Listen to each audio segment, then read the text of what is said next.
Hey guys, welcome to the book that we're going to be reading for English. You need to have the book with you because we're going to read it together today. So we are going to be reading half of chapter 1 together today so that you guys get started with me and understand how this book works, the language used in the book, and you can learn from the reading instead of just being confused by it. Look at the back. Let's look at the summary of the book. What is this about? This is about martyrs, okay? You're reading some of a book about martyrs at the beginning of the year for Bible, but it was a little intense, and I didn't want to keep going with that one. This book I had already bought you this year because it was, remember last year we read Booker T. Washington in English. This year it's going to be this in English. We're not going to get through the whole thing, but I wanted to give you time to read in Spanish this year as well, so it's okay that we don't get through the whole thing because they're chapters of different accounts of people that died for the faith, but it's all during one time period. Okay, so look at the back and we're going to read it. It says, of the many thousands of brave men and women who, during the stormy days of the Reformation, suffered persecution and death rather than deny their faith, only a few are now remembered. Some, after enduring terrible torture on the rack, went cheerfully to a fiery death. Others took up arms against their persecutors, and a few, while attempting to escape a land where they could worship God without fear of persecution, met with many stirring adventures. This collection of short biographies recalls the adventures and sufferings of several little-known Protestant heroes who dared to stand for the truth against the tyranny of the Inquisition. So remember, this book is set during the Reformation. Who started the Reformation? Martin Luther. Remember that Martin Luther and some other Christians started to discover that the Catholic Church was hiding the truth of the gospel, was hiding the truth of the Bible from common people, from people that were not Catholic leaders, and convincing them that they had to pay their way to heaven, that they had to give, do certain ritos of the Catholic Church in order to earn the favor of God. And Martin Luther had a discovery that it was not that it was grace that saved us, and he put his 95 Theses on the wall of the Catholic Church in order to start the Reformation, saying that, look at this, writing it in the language of the common people. Look at these 95 things that the Catholic Church is teaching us that is completely false. Okay? Once that happened, many people started converting into Protestantism, which is what we are. We're Protestants because we believe in the gospel, and we're not part of the Catholic Church, but we believe in Jesus Christ. And the Inquisition was a group of people inside the Catholic Church, the Catholic leaders, that were trying to expel and get rid of this rebellion, okay? The rebellion of the Protestantism against the Catholic Church, so the Catholic Church now went against them, and we're finding these people and burning them, killing them, and trying to do everything that they could to get rid of Protestantism so that everybody would be Catholic and that they would continue to pay them and continue to believe the ritos that were not true. Okay, so the Inquisition is when the leaders of the Catholic Church went against these people to go to war with them, basically, to get rid of this influence of Jesus Christ and salvation by grace. Okay, so that is the setting of the book. That's where these martyrs come from. So the very first one that we're going to be reading today, we're not going to go through all of them, but when we read them, then I'll tell you what you need to write about. Okay, so it's important that you listen and you don't read it without understanding. Okay, so I'm going to start with you today. This is Unit 1. This is the bold deeds of Protestants in France and Bohemia. So we're talking specifically about Jean Cavalier. His adventures as a leader of the Camisards, and you're going to see why they're called that.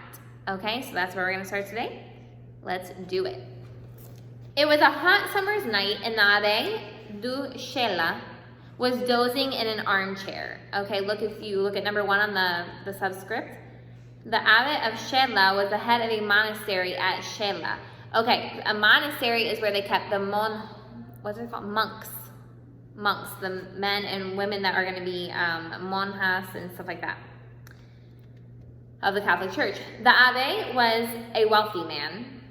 He lived in a noble mansion, and the only best of food and drink was placed on his table. He was an inspector of Catholic missions for the conversion of Huguenots, and his plan for conducting missionary work was to torture or kill all who refused to be converted. Not like Constantinople. Remember, he wanted people to convert to Christianity. This guy wanted people to convert to Catholicism. For 14 years, he had hunted the Protestant peasants of the Cevennes as if they were wild beasts. And those whom he had captured had received no mercy unless they had abjured their faith. That means that they went against it. In the dungeons of his mansion were kept the rack, the thumbscrew, and other instruments of torture. Okay, so things to torture them. And their numbers of honest mountaineers had, by his orders, been done to death. Some who had preached the Protestant faith he burnt at the stake. Claude Brosson, the chief of the Protestant pastors, was publicly hanged, and his body afterward broken on the wheel. Okay, so this guy was famous in the Catholic Church for killing many people that would not become Catholic. At length, some of the younger peasants, enraged at the capture of their fathers and brothers, determined to fight for their religion and their homes. Peasants, you guys, are poor people, okay? So some of the younger peasants determined to fight for their religion and their homes. So they got together a rebellion, these younger people. One summer's night in the year 1702, some 40 peasants, armed only with knives, cuchillos, right, they used in their daily work, marched down the hill towards the Abbe de Duchela's mansion. Probably nothing good's going to come of that. And as they went, they sang hymnos, hymns. Their voices aroused the Abbe, and rising from his chair, he walked to the open window, vowing that he would make the Protestants suffer for daring to sing their hymns within his hearing. So he's like, they know they can't sing. He has no idea that they're coming to invade him. They know they can't sing where I can hear it. That's against the rules, he said. But his indignation, his anger, changed to surprise when he found that the peasants were marching straight to his gates. "Begone," he shouted furiously when they reached them. The peasants recognized his voice and espied him at the window. "Set the prisoners free." That's what they wanted. He had people in his cárcel to torture and kill them later on, and they wanted them to go free. They answered and repeated the demand again and again. "Fire on the canaille." You know what that was? He was calling them dogs. "Kill these dogs," is basically what he said. The Abbe commanded, and the servants obeyed instantly, killing one man and wounding several others. The peasants were by no means intimidated. They weren't going to stop. They had come to release the prisoners, and they were determined to do so or die in the attempt. Nearby was the trunk of a felled tree. Okay, a felled tree means that it had fallen before, and there was the trunk. And using it as a battering ram, they burst open the gates and rushed in. Now, guys, if you don't know what battering ram is, you can learn from the context that they use the tree to push in the gate so they can get in, right? So that's during this book, you're going to have to use context a lot. You may not know exactly what the word means, but you can figure out what's going on. The priests and their servants fled for their lives, but the peasants did not trouble to pursue them. "To the dungeons," that was the carcel, they shouted, and finding the staircase, they rushed down and burst open the prisoner doors. And then a terrible sight was seen. Their friends, who only a few days before were strong, healthy men, were lying maimed and bleeding on the floor of the filthy prison. The rack had been at work, and scarcely any of the prisoners were able to stand. Some were dying and did not recognize their sons and brothers. Others were groaning from agony. I'm going to put a picture of the rack in here in a couple of seconds. The rack is like a wooden board, huge wooden board on the floor that they would lay down on, and they would put strings around their wrists and around their ankles, and then they would rotate these things that grabbed the rope and tightened their ropes here so that it kept pulling on them and made them super, super painful in the process of this thing called the rack, which was used to torture them horribly. So here's a picture of it. Okay, then it says, then a cry for vengeance burst from the peasants. The Abbe, kill the Abbe. They shouted, and while some tenderly removed the tortured prisoners, others rushed off to find the man who had for so many years persecuted them. He was discovered attempting to escape, but a peasant quickly overtook him and stabbed him. Okay, when you put the knife into him, I don't know what it's called in Spanish. And then the Abbe, who had never once shown mercy to a Protestant, implored the peasants to spare his life. This is for my father, whom you burnt alive, one man answered, plunging his knife into the persecutor.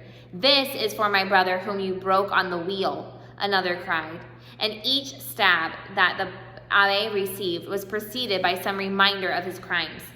His slayers had forgotten who said, vengeance is mine, I will repay. Having killed the Abbe, the peasants returned to their mountain homes, carrying with them their released comrades. They knew that the step they had taken that night would cause the King of France to order their extermination. But they feared the French troops less than they had feared the spies of the dead Abbe. Okay, so they knew that the French government's going to come after them, but they're willing to fight them. They would fight the royal troops, and knowing every path and corner of their wild mountains, they felt confident that they would be able to catch the enemy in ambush, okay, so they could gang up on them. Or, if defeated, they could flee to some of the hiding places high up on the mountains where the soldiers could not pursue them. The revolt of the Camisards had begun. Okay, so that was their name because look what it says. The peasants who derived the name by which they became famous for their camisas, or blouses, were eager to meet the troops. But before doing so, it was necessary that they should have weapons. So they were called the Camisards probably because they were just normal people. They were poor people. They just wore shirts. They didn't wear armor. They didn't wear uniforms or anything like that. But they were starting a revolution. So the very first question I want you to answer is an opinion question. The rest of it is going to be a recall question. Do you agree that they killed Abbe, or do you think it was wrong? Why or why not? 3 sentences. Do you agree that they killed Abbe, or do you think it was wrong? Why or why not? So now they're on their search for weapons. Look what it says. The first supply was obtained by, this is an important name, Jean Cavalier, the youth of 17. He was only 17 years old, who when only 11 years of age had been imprisoned by the Abbe for repeating something that he had heard Claude Brosson utter in a sermon. Jean was the son of a peasant, and previous to his imprisonment had been a shepherd. On his release, he went to Geneva and was employed by a baker, but soon returned to his native land. He was present at the death of the Abbe, and when it was decided that the arms would have to be obtained by some means or other, he gathered together a few friends and marched them off to the priory of Saint Martin de Dufort. That's a Catholic place as well, the priory, where he knew a stock of arms had recently been deposited. Before reaching the priory, he warned his companions that no injury was to be done to the prior, okay, a Catholic leader, who, although he was a Roman Catholic, had never persecuted the Protestants. The prior, aware of the fate of the Abbe, was naturally alarmed, scared, surprised, when he found a score of Camisards at his door. But Cavalier told him quickly that he would have no reason to fear them if he surrendered the arms he had in his possession. So the muskets and ammunition were delivered up, and the Camisards retired in high spirits. Soon the fighting began. The trained troops of the King of France were several times surprised and defeated by the undrilled peasants who avoided, when it was possible, fighting in the open ground. So they were fighting good against these people. Sometimes, but not often, the troops came upon the Camisards in the open country, and then the former usually had the advantage. Okay, so they didn't like the open fields because they couldn't hide. Smiles, that's a guy, in his History of the Huguenots tells us that when attacked, the Camisards fell on one knee and sang Psalm 1. After which they arose, and rushing at the enemy, fought desperately. If they were defeated, they fled and hid themselves high upon the hills. until they found an opportunity to reassemble. But when successful, the victory was followed as quickly as possible by a religious service at which thanks to God was offered up. Although the Camisards possessed scarcely any money, they managed to keep themselves supplied with arms and ammunition. A large proportion was captured from the royal troops, but on one occasion, when the stock ran low, they converted the bells of the church into musket balls. Large rewards were offered for the arrest of Jean Cavalier, the French authorities believing that if he were captured, the rebellion would come to an end, so he must be now the leader. One French officer who was well acquainted with the Cévennes vowed to catch him. The confident pursuer was on the way to the Cavaliers' encampment when the Camisard leader surprised him on the march and utterly defeated him. The royal troops, or rather the king and his counselors, refused to recognize the Camisards as belligerents, and the Protestants taken in arms were not treated as prisoners of war. So this was not a normal war, because if you were taken as a prisoner of war, you were not just killed. But not in this war. The majority were tortured and hanged. A few were burnt at the stake.